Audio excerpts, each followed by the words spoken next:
कि कमलनाथ जी की सरकार को बदनाम करने के लिए जो एक गिरोहबद्ध तरीके से जो दुष्प्रचार किया गया वो दुष्प्रचार झूठा था।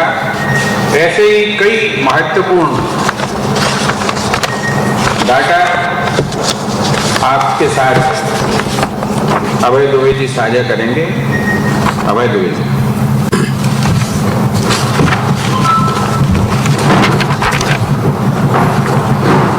पत्रकार साथियों, मध्य प्रदेश कांग्रेस कमेटी के राजीव गांधी सभागार में आप सभी लोगों का स्वागत है। इस महामारी की विभीषिका में इतनी प्रतिकूल परिस्थिति में भी आप लोगों ने समय निकाला, इसलिए हम आप लोगों का आभार भी व्यक्त करते हैं। आप याद कीजिए,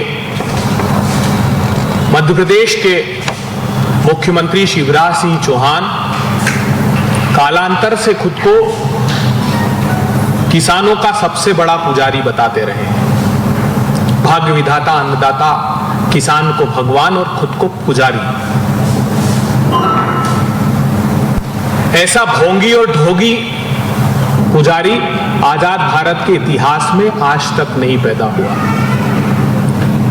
आप याद कीजिए, शिवराज सिंह चौहान हर भाषण में कहा करते थे कि मध्य प्रदेश की एग्रीकल्चर ग्रोथ रेट उन्होंने 17, 18, 19 में 24% तक कर दी। जब किसानों ने फसलों के दाम मांगे तो उन्होंने सीने में गोलियां उतार दी।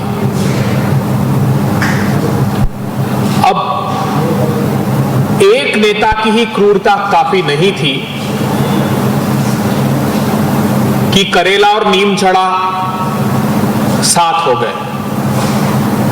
दूसरे कर्णधार बनने वाले ज्योतिरादित्य सिंधिया जी के आने के बाद करेला और नीम चढ़ा क्यों कह रहा हूं मैं? उसका विशेष कारण है कि ज्योतिरादित्य सिंधिया जी ने भारतीय जनता पार्टी ज्वाइन की, कांग्रेस पार्टी के साथ गद्दारी करके सरकार गिराई और किसानों के साथ दोनों ने मिलकर कुठाराघात प्रारंभ कर दिया। भारतीय जनता पार्टी की सरकार ने हाल ही में जो आर्थिक सर्वेक्षण विधानसभा में रखा है, उससे एक बहुत बड़ा खुलासा होता है कि समूचे हिंदुस्तान का कृषि क्षेत्र का सर्वश्रेष्ठ प्रदर्शन कमलनाथ जी की सरकार ने किया। ये उन्होंने सदन में स्वीकार किया। अर्थात पूरे देश में सर्वश्रेष्ठ मुख्यमंत्री के रूप में कमलनाथ जी उभरे, ये बात उन्होंने स्वीकार की। उन्होंने सदन में यह बताया कि एग्रीकल्चर ग्रोथ रेट क्रॉप्स की स्पेसिफिकली 2019-20 में 7.1% रही, 7.1%। और जो शिवराज सिंह चौहान 24% घोषित करते थे, इस आर्थिक सर्वेक्षण में लिखा है कि agriculture growth rate during 17-18 it was -0.2.2। Negative growth rate थी 2.2% 17-18 में। 18-19 में नेगेटिव ग्रोथ रेट थी 2.6%। अर्थात जब वो 24% बता रहे थे, तब वास्तव में किसान मध्य प्रदेश का त्राहिमाम कर रहा था, फांसी के फंदे को चूम रहा था। आखिर ये उपलब्धि हासिल क्यों हुई? क्योंकि यशस्वी मुख्यमंत्री कमलनाथ जी ने शपथ लेते ही इस बात की घोषणा की कि वे किसानों का 2 लाख रुपए तक का कर्ज माफ कर रहे हैं। उन्होंने पहले इस बात को रेखांकित किया था कि प्रदेश में 70% लोग लगभग कृषि क्षेत्र पर निर्भर हैं और उनकी प्रगति और तरक्की और समृद्धि के लिए यह आवश्यक है कि उनका न सिर्फ फसली ऋण 2 लाख रुपए तक का माफ किया जाए, उन्होंने 44 पैसे पर यूनिट, 44 पैसे, हिंदुस्तान की सबसे सस्ती श्रेणी की बिजली 44 पैसे प्रति यूनिट बिजली की दर कर दी। अनुसूचित जाति, अनुसूचित जनजाति के लघु और सीमांत किसानों को मुफ्त बिजली में देने का प्रावधान किया। उसका किसानों ने यह कंट्रीब्यूट किया कि प्रदेश की प्रगति में अग्रणी भूमिका ली और विकास दर को 7.1% करके दिखाया, जो लगातार पिछले शिवराज सरकार के 2 सालों में नेगेटिव ग्रोथ रेट थी, उसको उन्होंने तरक्की की राह पर मध्य प्रदेश को एक अग्रणी भूमिका दी। ओवरऑल जो जीएसडीपी है, जो स्टेट की ग्रोथ रेट है, वो भी कमलनाथ सरकार में 7.62 19-20 में आई है। ये आर्थिक सर्वेक्षण बता रहा है, जो शिवराज सिंह चौहान जी के सरकार में 18-19 में 5.77 थी। आर्थिक रूप से बदहाल करके मध्य प्रदेश को दिया गया था, ये हमने तब भी बताया। सरकार जब दूसरा सप्लीमेंट्री बजट लाई थी शिवराज सरकार जाते जाते, तब ये खुलासा हुआ था कि लगभग 10,000 करोड़ रुपए के पेमेंट्स रोके हैं, नहीं तो रेवेन्यू डेफिसिट स्टेट हो जाता। तब भी 137 करोड़ रुपए का रेवेन्यू सरप्लस उस समय था, जो कमलनाथ जी ने मध्य प्रदेश में आते ही 19-20 में हमने 732 करोड़ रुपए का रेवेन्यू सरप्लस कर दिया। इतना ही नहीं, मध्य प्रदेश की आय को भी, निवेश के अलावा भी, करों से जो इनकम मध्य प्रदेश को होती है, जिससे हम अंतिम पंक्ति में खड़े हुए लोगों को योजनागत तरीके से लाभ पहुंचा सकते हैं, उसमें भी उन्होंने काफी वृद्धि की। कमलनाथ जी के समय भू राजस्व 100% की वृद्धि दर्ज की गई। स्टैंप ड्यूटी में 22.64% की बढ़ोतरी हुई और माइनिंग में ऐतिहासिक वृद्धि 31.51% की वृद्धि दर्ज की गई। आपको याद है कैसे आज फिर वो रेत के अवैध उत्खनन का कारोबार प्रारंभ हो गया है। तो जो रेवेन्यू कलेक्शन शिवराज जी के समय 240 करोड़ रुपए का था पर एनम, उसको कमलनाथ जी ने सीधा एक साल में 1200 करोड़ रुपए ले गए। लगभग 15,000 करोड़ रुपए का स्कैम रेत में इन 10-12 सालों में शिवराज जी की सरकार ने किया था। एक और दुर्भाग्यपूर्ण बात है, शिवराज जी और महाराज जी की सरकार ने सबसे बड़ा कुठाराघात किसानों के साथ किया है। कमलनाथ सरकार ने जो बजटरी प्रोविजन किसानों के लिए किया था, उसमें सीधे 53% की कटौती शिवराज सरकार ने की।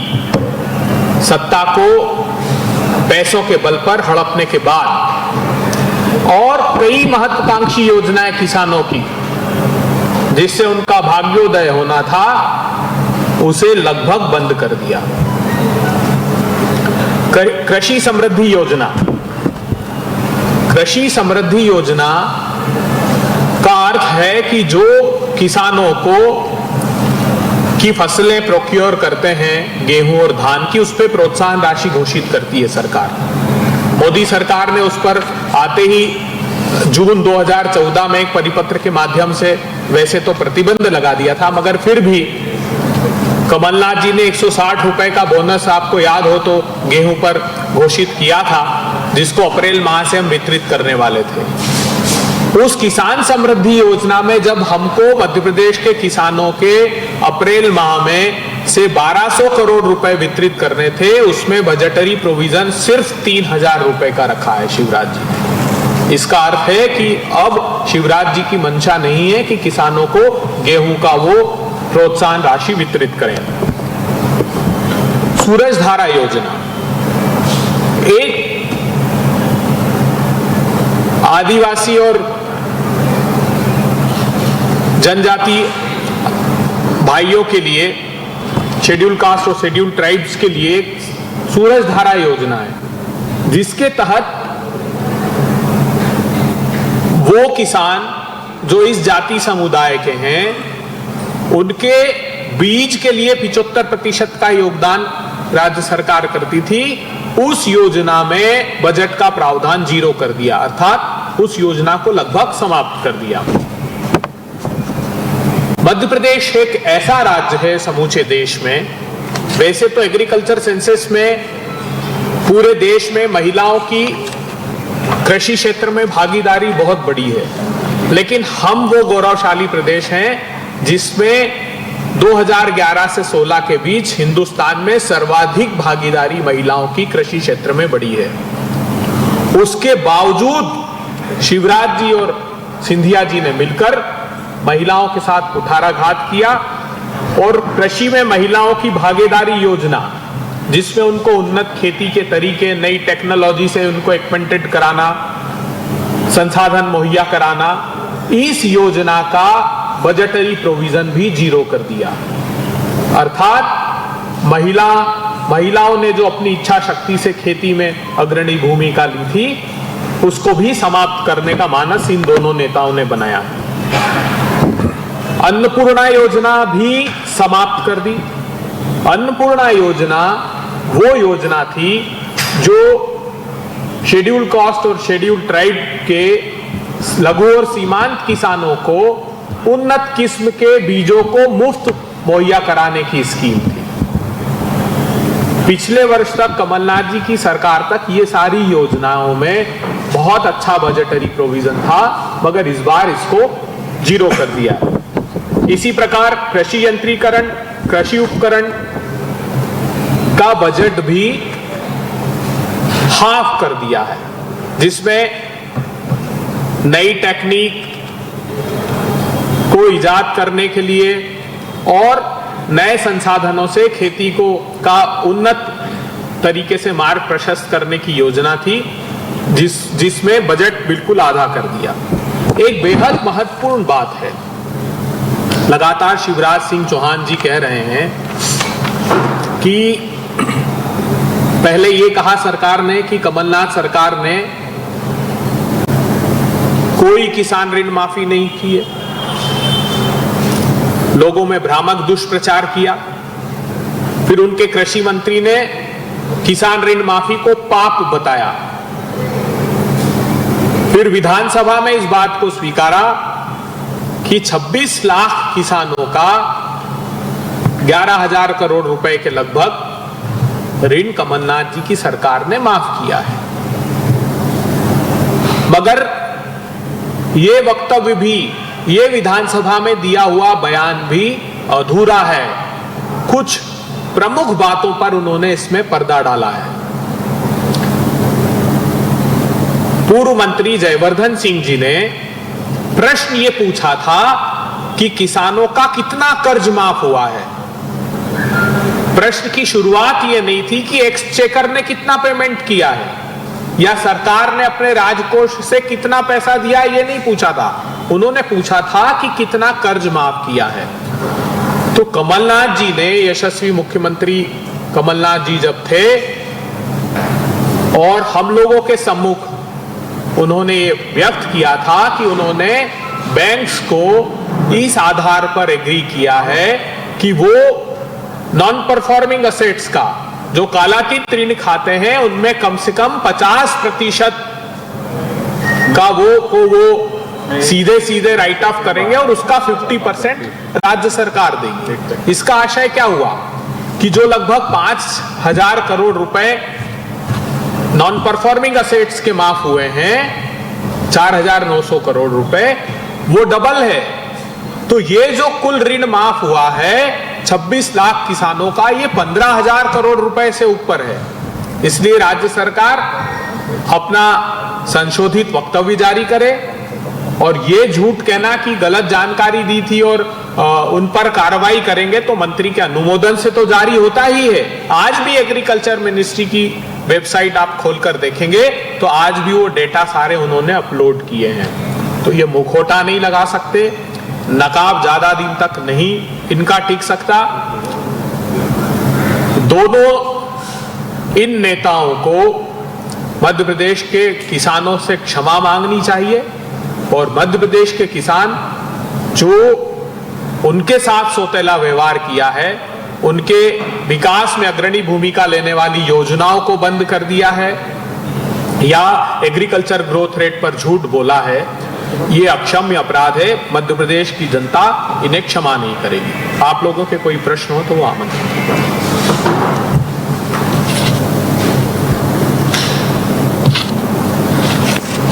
जैसा आपने कहा कि किसानों जो ग्रोथ रेट माइनस,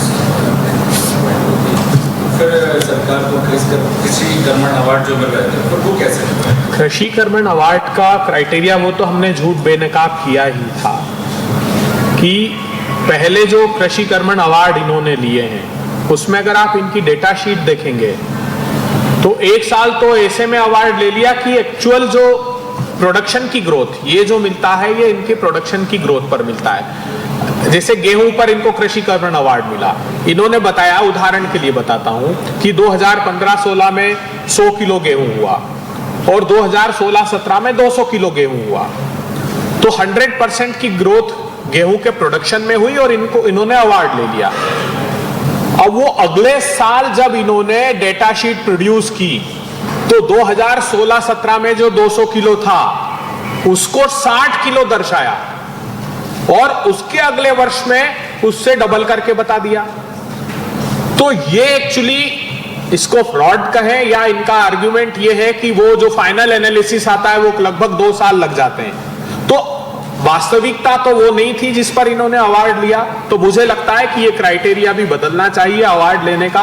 बाकी राज्यों ने अपने एक्चुअल डेटा दिए, ये भी बता दूं, बाकी राज्यों ने जो डेटा शीट दी है उसमें उन्होंने एक्चुअल डेटा दिए हैं। अगर ये होता तो किसानों के सीने में गोलियां नहीं उतारना पड़ती, इतने किसान आत्महत्या नहीं कर रहे होते। इसलिए वो फूड ग्रेन स्पेसिफिक के प्रोडक्शन पर अवार्ड मिलता है, ग्रोथ रेट पर स्टेट की नहीं।